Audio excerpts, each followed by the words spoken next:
Prime Minister Takaichi's statements are shocking and will really push the situation into an abyss as far as Japan is concerned. Don't play with fire. We march through the fields of despair, dreams shattered, hope stripped bare. The cost is too high, the scars too deep. How much more must we weep? Hands are raised, not in... Jepang dan China memanas. Dan video atau footage yang baru Anda lihat itu adalah video di mana menteri dari Jepang datang ke China untuk meredakan situasi. Tapi alih-alih mendapatkan sambutan, sebuah momen yang tertangkap di layar kamera justru menunjukkan pejabat China yang bereaksi acuh. Nampak saat Masaki Kanai, Menteri Luar Negeri, menundukkan kepalanya. Pejabat China ini memasukkan tangannya ke saku celananya. Ini adalah gestur yang sangat merendahkan dan disengaja sebagai bentuk status dominance.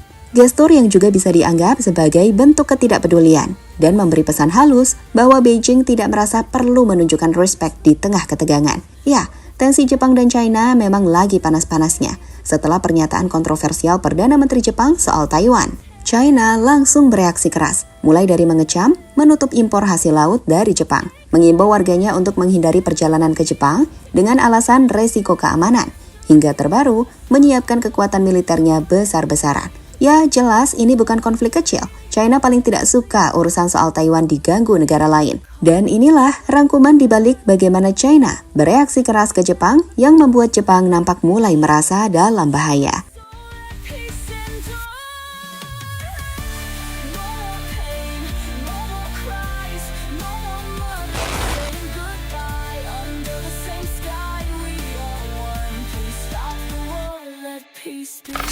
Hubungan China dan Jepang dalam beberapa minggu terakhir memburuk dengan kecepatan yang mengejutkan. Bukan hanya sekedar perang kata-kata, tetapi sudah menyentuh ranah diplomatik, ekonomi, bahkan gerakan militer di lapangan. Menurut berbagai laporan, semua bermula dari pernyataan Perdana Menteri Jepang yang baru, yakni Sanae Takaichi, di Parlemen Jepang. Dalam sesi tanya jawab, Takaichi mengomentari kemungkinan serangan China terhadap Taiwan dan menyebutkan bahwa jika China menyerang Taiwan, itu bisa menjadi situasi yang mengancam kelangsungan hidup Jepang. Ucapan ini mengindikasikan dua hal sekaligus. Jepang menganggap isu Taiwan berpengaruh langsung pada keamanan nasionalnya. Dan Jepang bisa mengaktifkan doktrin pembelaan kolektif yang artinya Jepang bisa ikut campur secara militer bersama sekutu, terutama Amerika Serikat untuk melawan Beijing jika Taiwan diserang. Nah, mendengar Perdana Menteri atau orang nomor satu Jepang mengatakan hal tersebut, bagi Beijing, ucapan ini bukan sekedar komentar. Ini dianggap intervensi dalam urusan dalam negeri China, di mana tak butuh waktu lama, China meledak. Mereka sangat marah. Dengan Kementerian Luar Negeri China langsung mengeluarkan protes keras. China menuntut Jepang menarik kembali ucapan PM Takaichi, menyatakan bahwa ucapan tersebut melukai pondasi politik China-Jepang, dan menuduh Tokyo mendorong separatisme Taiwan.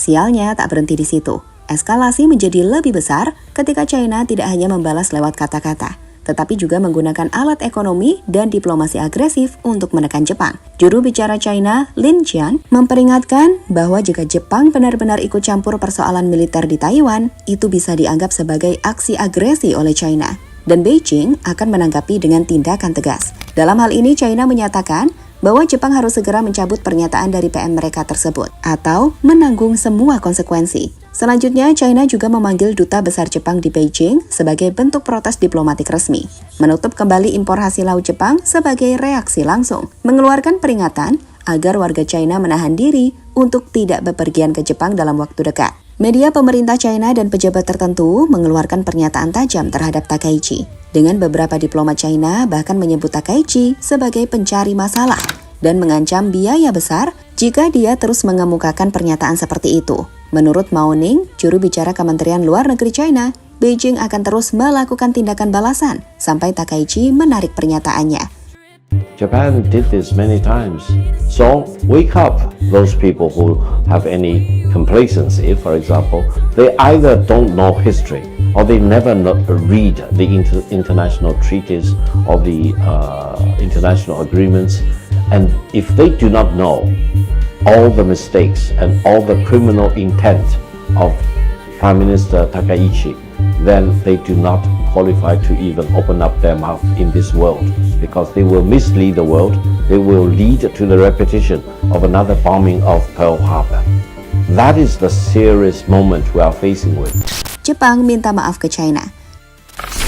Melihat eskalasi semakin memanas, dengan China nampak benar-benar marah. Dengan pernyataan PM Jepang Sanae Takaichi soal Taiwan, Jepang pun akhirnya mengirimkan Menteri Luar Negeri mereka, Masaki Kanai, ke China. Menurut laporan dari The Japan Times, tujuan utama kunjungan Kanai adalah untuk mendinginkan konflik diplomatik antara Jepang dan China yang memanas akibat pernyataan PM Sanae Takaichi tentang Taiwan. Jepang ingin menyampaikan bahwa komentar PM Takaichi tidak berarti perubahan kebijakan dasar Jepang. Menurut laporan, Kanai akan menjelaskan bahwa posisi Jepang soal Taiwan tetap sejalan dengan komunike bersama 1972, yaitu mengakui Republik Rakyat Tiongkok sebagai satu-satunya pemerintahan sah di China. Dengan Jepang juga dilaporkan mengulangi posisinya bahwa kebijakan satu China atau One China Policy tetap berlaku. Jelas di sini Jepang tidak ingin eskalasi ini semakin besar. Mereka berharap bisa mendinginkan situasi dan meredakan ketegangan. Tapi terlepas dari apa hasilnya nanti, momen video antara Liu Jinsong, Direktur Jenderal Urusan Asia Kemenlu China, saat bertemu dengan Menteri Luar Negeri Jepang, Masaki Kanai, justru mencuri perhatian. Pasalnya, dari video kita bisa melihat Liu Jinsong nampak menunjukkan sikap arogan di depan Menteri Jepang dengan menaruh tangan di saku. Tentu ini dilakukan bukan tanpa alasan, di mana dalam protokol resmi, gesture seperti itu biasanya dilakukan untuk menegur, memberi sinyal keras ke publik Jepang, dan menunjukkan bahwa China tidak menerima permohonan maaf Jepang begitu saja. Ya, di sini China nampak tidak punya insentif untuk merendah, di mana secara diplomatik posisi China memang lebih kuat. Sebaliknya, saat kita melihat Menteri Luar Negeri Jepang menunduk, ini dapat diartikan sebagai permintaan maaf, sikap hormat, dan tanda kami mendengar. Di mana dalam situasi diplomatik sensitif seperti ini, Jepang sengaja tampil super rendah hati untuk meredakan kemarahan China.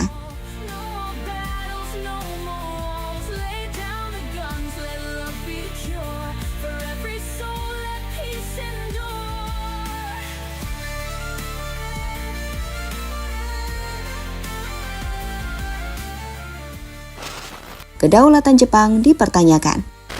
When Japan's new leader met President Donald Trump for the first time, they looked like old friends.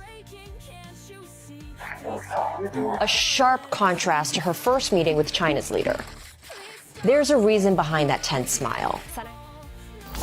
Saat PM Jepang bertemu dengan Trump, ia tampak sangat bahagia, dan reaksi berbeda nampak 180 derajat ia tunjukkan saat bertemu Xi Jinping. Itulah yang jadi sorotan banyak media baru-baru ini. Sanae Takaichi disebut-sebut pro-Amerika dan anti-China. Meski begitu, sejatinya hal ini tidak mengejutkan. PM Jepang yang baru saja dilantik, Sanae Takaichi, memang dikenal sebagai sosok yang pro-Amerika, dengan media-media di Jepang menyebutnya sebagai Perdana Menteri paling pro-Amerika dalam 20 tahun terakhir. Sanae Takaichi dikenal dengan politisi pro-Amerika, sangat dekat dengan Washington, mendukung peningkatan peran militer Jepang, mendukung AUKUS Plus, mendukung Quad sebagai blok tandingan China, dan ingin memperkuat kerjasama pertahanan dengan Amerika Serikat secara agresif. Dan itu kenapa saat bertemu Trump, ia merasa dalam tanda kutip bertemu bosnya, bertemu sekutu strategis yang memperkuat posisinya sebagai Perdana Menteri. But the cherished alliance between the United States and Japan is one of the most remarkable relationships in the entire world. Really, there's never been anything like it. Born out of the ashes of a terrible war, our bond has grown over 8 decades into the beautiful friendship that we have. It's a foundation of peace and security in the Pacific. Tapi di sisi lain, melihat itu, di Jepang sendiri muncul banyak protes. Salah satunya protes dari parlemen yang mengatakan, apakah Jepang berdaulat berkaitan dengan hubungannya dengan Amerika Serikat. Dan saat Sanae menjawab Jepang berdaulat, Senator Layot menjawab, berdaulat seperti apa? Saat Jepang harus selalu berkonsultasi dengan Amerika Serikat dalam menentukan kebijakan. 残念ながら今の日本は植民地、私はそう考えています。大臣はこの国は植民地だと思われますか？主権国家でございます。もちろん主権国家という体をしていますけれども、じゃあどうして北方領土帰ってこないんですかって話ですよ。どうして帰ってこないの？北方領土返した後にそこに米軍が置かれるということを懸念したロシア側が返さないわけでしょ。それに対して米軍に基地を置かせない、訓練区域、地域を広げさせないという約束を米軍にさせろっつって日本。 Ya, saat ini tensi antara Jepang dan China masih sangat tinggi. Bukan hanya verbal, tapi juga masuk ke ranah ekonomi dan diplomasi nyata. China menunjukkan bahwa mereka serius menekan Jepang dan menuntut koreksi atas pernyataan PM Takaichi. Di sisi lain, melihat Sanae Takaichi mendapatkan serangan dari China, ada sinyal dari Amerika Serikat melalui duta besar dan pejabat terkait bahwa tindakan ekonomi China terhadap Jepang bisa dipandang sebagai koersi ekonomi. Beberapa sumber menyebut, Duta Besar Amerika Serikat di Jepang menyatakan unshakable support ke Perdana Menteri Takaichi. Hear the call, no more battles, no more walls. Lay down the guns, let love be the cure for every soul. Dan pada akhirnya, semua rangkaian peristiwa ini membawa kita pada satu kesimpulan besar yang tidak bisa dihindari. Hubungan Jepang dan China saat ini berada di titik paling tegang dalam satu dekade terakhir. Bukan lagi hanya sekedar retorika, bukan hanya saling sindir diplomatik, tetapi sudah menjalar menjadi tekanan ekonomi, aksi simbolik yang penuh pesan, hingga pengerahan kekuatan militer di kawasan. China mengirim sinyal keras, jangan sentuh Taiwan, atau siap menanggung konsekuensinya. Sementara Jepang, di bawah kepemimpinan Sanae Takaichi yang sangat pro-Amerika, tetap ingin menunjukkan bahwa mereka tidak akan mundur dalam isu keamanan regional. Namun pada saat yang sama, mereka juga tidak siap menanggung konflik terbuka dengan China, raksasa yang berada tepat di depan pintu rumah mereka. Itulah sebabnya ketika melihat pemandangan yang jarang terjadi, Jepang mengirim menterinya untuk merendah, menunduk, dan mencoba meredakan situasi. Tetapi Beijing menjawabnya dengan sikap dingin, tangan di saku, dan pesan tersirat bahwa merekalah pihak yang memegang kendali.